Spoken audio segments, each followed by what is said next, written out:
Hello दोस्तों, आज की कहानी है अशिष्ट यात्री।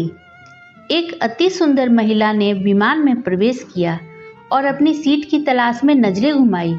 उसने देखा कि उसकी सीट एक ऐसे व्यक्ति के बगल में है जिसके दोनों ही हाथ नहीं हैं। महिला को उस अपाहिज व्यक्ति के पास बैठने में झिझक हुई। उस सुंदर महिला ने एयर होस्टेस से बोला, मैं इस सीट पर सुविधापूर्वक यात्रा नहीं कर पाऊंगी क्योंकि साथ की सीट पर जो व्यक्ति बैठा हुआ है उसके दोनों हाथ नहीं है। उस सुंदर महिला ने एयर होस्टेस से सीट बदलने हेतु आग्रह किया। असहज हुई एयर होस्टेस ने पूछा, मैम, क्या मुझे कारण बता सकती हैं? सुंदर महिला ने जवाब दिया, मैं ऐसे लोगों को पसंद नहीं करती। मैं ऐसे व्यक्ति के पास बैठकर यात्रा नहीं कर पाऊंगी। दिखने में पढ़ी लिखी और विनम्र प्रतीत होने वाली महिला की यह बात सुनकर एयर होस्टेस अचंभित हो गई। महिला ने एक बार फिर एयर होस्टेस से जोर देकर कहा कि मैं उस सीट पर नहीं बैठ सकती, अतः मुझे कोई दूसरी सीट दे दी जाए। एयर होस्टेस ने खाली सीट की तलाश में चारों ओर नजर घुमाई, पर कोई भी सीट खाली नहीं दिखी। एयर होस्टेस ने महिला से कहा कि मैडम, इस इकोनॉमी क्लास में कोई सीट खाली नहीं है, किंतु यात्रियों की सुविधा का ध्यान रखना हमारा दायित्व है, अतः मैं विमान के कप्तान से बात करती हूँ।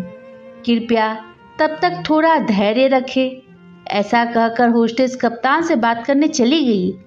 कुछ समय बाद लौटने के बाद उसने महिला को बताया, मैडम, आपको जो असुविधा हुई उसके लिए बहुत खेद है। इस पूरे विमान में केवल एक सीट खाली है और वह प्रथम श्रेणी में है। मैंने हमारी टीम से बात की और हमने एक असाधारण निर्णय लिया। एक यात्री को इकोनॉमी क्लास से प्रथम श्रेणी में भेजने का कार्य हमारी कंपनी के इतिहास में पहली बार हो रहा है।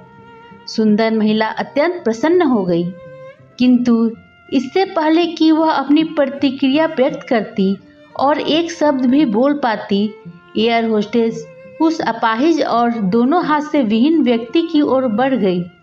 विनम्रता पूर्वक उसने कहा, सर, क्या आप प्रथम श्रेणी में जा सकेंगे? क्योंकि हम नहीं चाहते कि आप एक अशिष्ट यात्री के साथ यात्रा करके परेशान हो। यह बात सुनकर सभी यात्रियों ने ताली बजाकर इस निर्णय का स्वागत किया।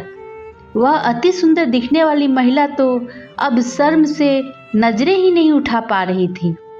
तब तक अपाहिज व्यक्ति ने खड़े होकर कहा, मैं एक सैनिक हूँ और मैंने एक ऑपरेशन के दौरान सीमा पर हुए बम विस्फोट में अपने दोनों हाथ खोए थे। सबसे पहले जब मैंने इन देवी जी की चर्चा सुनी तब मैं सोच रहा था कि मैंने भी किन लोगों की सुरक्षा के लिए अपनी जान जोखिम में डाली और अपने हाथ खोए।